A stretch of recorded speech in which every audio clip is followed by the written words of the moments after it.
All right, race fans, I got Buddy Antunez with me. He's the team manager of JGR's 250 program, but has a lot of responsibilities in the 450 as well. And what I want to ask you first is, we're in Seattle, Justin Hill, obviously an area where I'm assuming he's probably happy to be. But let's just talk about him in general. Tough start to the season, but things definitely turned around in the later stages of the West Coast. The 450 run was good. Let's just talk about Justin.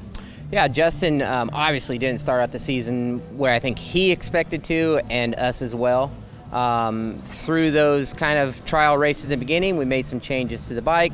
I think he made some changes to his program as well. And right around Oakland, it started to take off. And then we always seen what he did on the 450 for those races. It was impressive. I expected him to be fast, but not that fast. He kind of surprised all of us a little bit, and probably everybody but him. I think he always knew he was going to ride the 450 that well. And when you look at that night in particular, you just think back and you're thinking Marvin Musquin and the little brake check. If that wouldn't have happened, we could have had a W that night. I do, seriously, that was something that was a big thought of mine. You know, I know the last 5 minutes would have been tough for him, but the speed he had that he was carrying in that race, like, he could have had a decent lead and maybe been too tough to catch. I mean, that's what goes through my head. But if you look at that race and play it back, he did that same move on Marvin in the heat race to take the win. Marvin almost maybe knew it was coming a little bit and maybe hit the brakes a little bit more, or maybe Justin mistimed it. I don't know. That's part of racing, but it was exciting to that point. 2 weeks ago in Indy, Justin had the sickness that took him out of the showdown, and I'm sure he was disappointed coming off the win in San Diego, but he's back here. We're in Seattle. We're on that West Coast. How's he feeling? Are you ready to get back at it? Yeah, I'm ready to get back at it. I'm sure he is as well. And, you know, that was a bummer that happened to him there. It was that East-West was a cool vibe. It was cool to mix it up. And some of these guys, like Justin, for instance, had a chance to maybe make up some points that maybe couldn't be made up if you're just on the West. So it was a big point that we were excited about, but unfortunately he got sick there. But now he's obviously switched gears, getting ready for the job at hand, coming here all the way west, you know, and I'm looking forward to him winning some more races before this is over.